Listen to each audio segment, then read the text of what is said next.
നമസ്കാരം, welcome back to mad united football. എന്തുകൊണ്ട് വിശേഷം? എല്ലാവരും സുഖമായിട്ടിരിക്കുന്നു വിശ്വസിക്കുന്നു. സോ ചൂടുള്ള വാർത്ത. മാഞ്ചസ്റ്റർ യുണൈറ്റഡ് ജനുവരി ട്രാൻസ്ഫർ വിൻഡോയിൽ നോട്ടിംഗ്ഹാം ഫോറസ്റ്റിൻ്റെ എലിയട്ട് ആൻഡേഴ്സണെ നോട്ടമിടുന്നു, അല്ലെങ്കിൽ ഒരു ബിഡ് തയ്യാറാക്കുന്നു എന്നുള്ളതാണ് latest reports from UK. So team talk report ചെയ്യുന്നതെന്ന് വെച്ച് പറഞ്ഞാൽ മാഞ്ചസ്റ്റർ യുണൈറ്റഡ് ഫോറസ്റ്റുമായിട്ടുള്ള ഗെയിമിന് ശേഷം ആ ഒരു ഇൻട്രസ്റ്റ് കുറച്ചുകൂടെ വൈഡനാക്കി.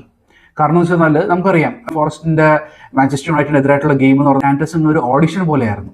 അപ്പം ആ ഒരു ഓഡിഷൻ പാസ്സായെന്ന് വേണം നമുക്ക് കരുതാനായിട്ട്, ഓർ പാസ്സായത് വിത്ത് ഫ്ലൈയിങ് കളേഴ്സ്. കാരണം ഗംഭീര പെർഫോമൻസ് കാഴ്ചവെച്ചായിരുന്നു ആ ഒരു ഗെയിമിൽ. ആൻഡേഴ്സന്റെ വർക്ക് റേറ്റും ഓൾറൗണ്ട് പെർഫോമൻസ് എല്ലാം മാഞ്ചസ്റ്റർ യുണൈറ്റഡിനെ വളരെയധികം ആകർഷിച്ചു എന്ന് വേണം കരുതാനായിട്ട്. എമറും ആൻഡേഴ്സണിൽ വളരെയധികം ഇൻട്രസ്റ്റ് കാണിക്കുന്നു എന്നുള്ള റിപ്പോർട്ട്സ് ആണ് ലേറ്റസ്റ്റ് ആയിട്ട് വരുന്നത്. സോ ഇതിൻ്റെ അകത്ത് നോട്ടിംഗ്ഹാം ഫോറസ്റ്റിൻ്റെ ഈ ഒരു ഡീൽ എന്ന് പറഞ്ഞാൽ വളരെ എളുപ്പമായിരിക്കില്ല എന്ന് തന്നെയാണ് കരുതാൻ. കാരണം നമുക്കറിയാം, ജനുവരി ട്രാൻസ്ഫർ വിൻഡോസ് ഒന്നും വളരെ ഈസി ആയിട്ടുള്ള ഒരു വിൻഡോ അല്ല.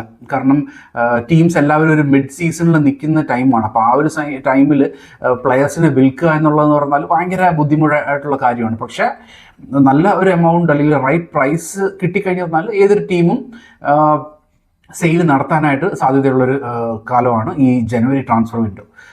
മാഞ്ചസ്റ്റർ യുണൈറ്റഡ് ബെറ്ററായി കളിച്ചുകൊണ്ടിരിക്കുന്ന ഒരു സാഹചര്യമാണിത്. പക്ഷേ നമുക്ക് വേണ്ടതെന്ന് പറഞ്ഞാൽ consistency in performance, consistency in results. അപ്പോൾ അങ്ങനത്തെ ഒരു സാഹചര്യത്തിൽ മാഞ്ചസ്റ്റർ യുണൈറ്റഡിന് ആൻഡേഴ്സന്റെ ഒരു വർക്ക് റേറ്റും pressing ability, box to box stamina, ഇങ്ങനത്തെ ഈ ഒരു ഫാക്ടേഴ്സൊക്കെ വളരെയധികം ഹെൽപ്പ് ചെയ്യുന്ന ഒരു കാര്യങ്ങളാണ്.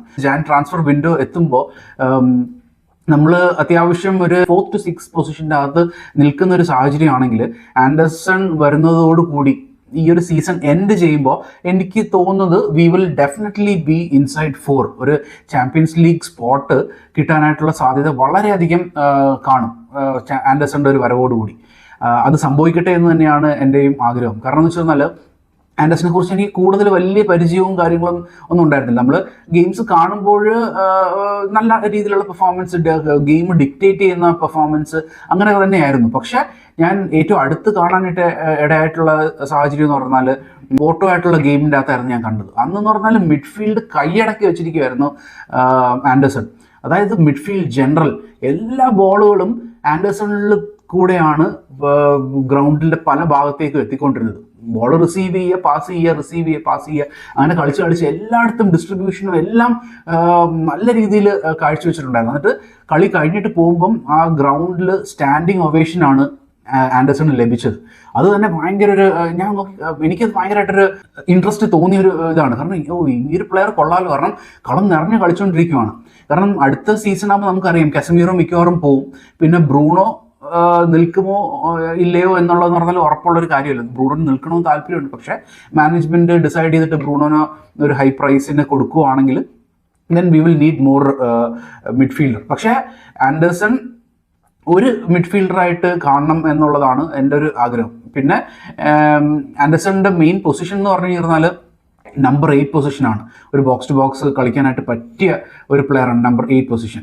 അപ്പം അങ്ങനെ വരുന്ന സാഹചര്യത്തിലാകുമ്പോൾ നമുക്ക് ഒരു കുറച്ചുകൂടെ ഒരു ഡിഫെൻസീവ് മൈൻഡഡ് ആയിട്ടുള്ള ഒരു പ്ലെയറും കൂടെ വേണ്ടി വരും. കാരണം ആൻഡേഴ്സണ് ആ ഒരു ഡിഫെൻസീവ് കേപ്പബിലിറ്റി ഒരു ഇച്ചിരി കുറവാണെങ്കിൽ പോലും ലൈക്ക് ഹീസ് ഓക്കെ. ഇംഗ്ലണ്ടിൻ്റെ മത്സരങ്ങളിൽ, അതായത് ഈ സീസണിലാണ് ആൻഡേഴ്സൺ ഇംഗ്ലണ്ട് ടീമിലേക്ക് ഫസ്റ്റ് കോൾ കിട്ടുന്നത്. അപ്പോൾ അതിനുശേഷം ആൻഡോറയും സെർബിയ അങ്ങനത്തെ ഉള്ള കുറച്ച് ലാറ്റ്വിയ ഒക്കെ ആയിട്ടുള്ള ഗെയിംസ് നടക്കുന്നുണ്ടായിരുന്നു. അപ്പോൾ ആ സമയത്തൊക്കെ തന്നെയാണെങ്കിൽ നല്ല പെർഫോമൻസ് കാഴ്ചവെച്ചു. അപ്പം ഈ 8 പൊസിഷൻ അന്ന് കളിച്ചുകൊണ്ടിരുന്നതെന്ന് പറഞ്ഞാൽ ഡെക്ലൻ റൈസ് കളിച്ചുകൊണ്ടിരുന്നപ്പോൾ കുറച്ചുകൂടെ ഡിഫൻസീവ് ബാക്ക് 6 കളിച്ചുകൊണ്ടിരുന്നത് എലിയട്ട് ആൻഡേഴ്സണാണ്. പക്ഷേ നമുക്കറിയാം ഈ ഗെയിംസിലൊക്കെ എന്ന് പറഞ്ഞാൽ ഇവർക്ക് വലിയ രീതിയിലുള്ള പ്രഷറൊന്നുമില്ല. കാരണം ഇംഗ്ലണ്ട് നല്ല ടീമാണ് and they way on the front foot. അപ്പോൾ അങ്ങനെ കളിച്ചു വരുമ്പം ഇവർക്ക് ഡിഫൻസീവ് ഇഷ്യൂസ് വലിയ രീതിയിൽ വരാനായിട്ടുള്ള സാധ്യതയില്ല. അപ്പോൾ അന്ന് ആൻഡേഴ്സൺ ഈ 6 പൊസിഷനിൽ കളിച്ചപ്പോഴും വലിയ കുഴപ്പമൊന്നുമില്ല, ഹി വാസ് പ്ലേയിങ് വെൽ.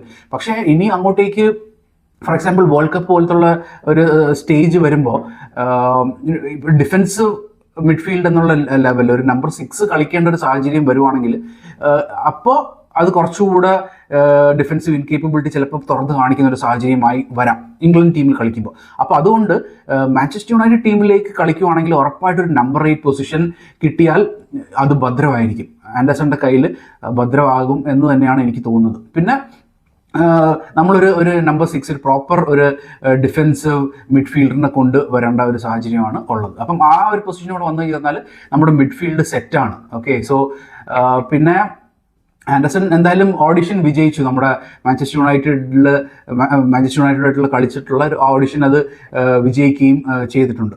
പിന്നെ വേറൊരു കീ ആട്രിബ്യൂട്ട് എന്ന് പറഞ്ഞാൽ ആൻഡർസന്റെ ability to break the line with spin point passing. കിടിലം പാസിംഗ് ആണ്. ഞാൻ ആ ഗെയിം പോർട്ടുമായിട്ടുള്ള ഗെയിം കണ്ടുകൊണ്ടിരുന്ന സമയത്ത് ത്രൂ പാസിംഗ് എന്നൊക്കെ പറഞ്ഞാൽ കിടിലം ത്രൂ പാസിംഗ് ഒക്കെ ആയിട്ടാണ്. എന്ന് വെച്ചാൽ ലോങ് ഡിസ്റ്റൻസിൽ നിന്ന് തന്നെ നല്ല ത്രൂ പാസിംഗ് കൊടുക്കുന്നുണ്ട്, ലൈൻ കട്ട് ചെയ്തിട്ടുള്ള പാസിംഗ് ഉണ്ട്. പിന്നെ പ്രോപ്പറായിട്ടുള്ള ഡിസ്ട്രിബ്യൂഷനാണ് ആൻഡർസന്റെ ഭാഗത്തു നിന്ന് ഉണ്ടായിരിക്കുന്നത്. എല്ലാവർക്കും കറക്റ്റായിട്ടുള്ള ഡിസ്ട്രിബ്യൂഷൻ നടക്കുന്നുണ്ട്. പിന്നെ എന്ന് വെച്ചാൽ അണ്ടർ പ്രഷറിൽ ബോൾ റിസീവ് ചെയ്തിട്ട് വലിയ കൂളായിട്ട് അത് വീണ്ടും ക്രോസ് ചെയ്ത് പോവുകയാണ് ചെയ്തുകൊണ്ടിരുന്നത്. അപ്പം അധികം പ്രഷർ ഇല്ലാതെ നമ്മുടെ മിഡ്ഫീൽഡ് കളിക്കാനായിട്ടുള്ള ഒരു പ്ലെയറാണ് ആൻഡർസൺ ആയിട്ട് എനിക്ക് തോന്നിയത്. പിന്നെ ആൻഡർസൺ വന്നു കഴിഞ്ഞിരുന്നാൽ എനിക്ക് തോന്നുന്നു ഈ മിഡ്ഫീൽഡിലെ ഗ്യാപ്പുകൾ കുറച്ച് കുറഞ്ഞിരിക്കും. കാരണം കളം നിറഞ്ഞ് കളിക്കും അത്യാവശ്യം എല്ലായിടത്തും. നമ്മൾ നോക്കുമ്പം ആൻഡർസൺ അടുത്ത് ബോൾ പോയി കഴിഞ്ഞിട്ട് വീണ്ടും തിരിച്ചു വരുന്നത് ആൻഡർസൺ എല്ലായിടത്തും ആൻഡർസന്റെ ഒരു പ്രസൻസ് നല്ല രീതിയിൽ കാണാനായിട്ട് ഇടയായിട്ടുണ്ട്. So I think Anderson will be a good addition to the team. പിന്നെ ഈ സീസണിൽ ഇതുവരെയ്ക്കുള്ള ഗെയിംസിൻ്റെ അകത്തൊക്കെ ആണെങ്കിലും 10 ഗെയിം കഴിഞ്ഞതിൻ്റെ അകത്ത് മിക്ക ഗെയിംസിലും അവരുടെ നോട്ടിംഗ്ഹാം ഫോറസ്റ്റിൻ്റെ man of the match performance നേടിയിരിക്കുന്നത് ആൻഡർസൺ തന്നെയാണ്. കീ പാസസ് ആയാലും പിന്നെ എന്താ പറയുക ഫൈനൽ തേർഡിലേക്കുള്ള പാസസ്, അങ്ങനെ കുറേ നിരവധി ഈ സ്റ്റാറ്റ്സിൻ്റെ അകത്തെല്ലാം നമ്പർ വൺ എന്നുള്ളത് ആൻഡർസണിൻ്റെ ഇതാണ്. സോ എനിക്ക് തോന്നുന്നു മാഞ്ചസ്റ്റർ യുണൈറ്റഡിന് ഒരു ടൈലർ മെയ്ഡ് സൈനിങ് ആയിരിക്കും ആൻഡർസൺ എന്ന് എനിക്ക് തോന്നുന്നു. So what is your opinion? നിങ്ങളുടെ അഭിപ്രായം എന്താണ്? ആൻഡർസൺ നല്ലൊരു അഡീഷൻ ആയിരിക്കുമോ മാഞ്ചസ്റ്റർ യുണൈറ്റഡിന്? അതോ ആൻഡർസണിന് പകരം നമ്മൾ നോട്ടമിടുന്ന മറ്റ് മിഡ്ഫീൽഡേഴ്സ് ഉണ്ട്, ആഡം വാട്ടൺ ആയാലും ബലേബ ആയാലും പിന്നെ ആഞ്ചലോ സ്റ്റില്ലർ ഒക്കെ ഉണ്ട്. അപ്പം ഇങ്ങനത്തെ ഓപ്ഷൻസിൻ്റെ അകത്ത് ഏതായിരിക്കും മാഞ്ചസ്റ്റർ യുണൈറ്റഡിന് സൂട്ടബിൾ ആകുന്നത് എന്ന് നിങ്ങൾ കമൻറ്റ് ചെയ്യും. സോ നമ്മുടെ ഈ വീഡിയോ വാച്ച് ചെയ്യുന്ന ആരെങ്കിലും നമ്മുടെ ചാനൽ സബ്സ്ക്രൈബ് ചെയ്തിട്ടില്ലെങ്കിൽ I request you to kindly subscribe to this channel and then press the bell button to receive updates. പിന്നെ ഈ വീഡിയോയ്ക്ക് പ്ലീസ് ഒരു ലൈക്കും കൂടെ കൊടുത്തേക്ക്. സോ നിങ്ങളുടെ അഭിപ്രായം എന്താണെന്ന് വെച്ചിരുന്നാൽ പറഞ്ഞറിയിക്കുക, കമൻസിലിടുക. ഒരു ഇൻട്രാക്റ്റീവ് സെഷനിലേക്ക് ഞാൻ എൻ്റെ കമൻസിൻ്റെ അകത്ത് എൻ്റെ വരുന്ന വീഡിയോസിൻ്റെ അകത്തൊക്കെ ആണെങ്കിലും ഞാൻ എല്ലാ കമൻസിനും റെസ്പോൺസ് കൊടുക്കാറുണ്ട്. സോ നിങ്ങൾ നിങ്ങളുടെ കമൻസ് ഇടുക. So let's interact. So keep supporting. So thank you so much for watching. Take care. Bye.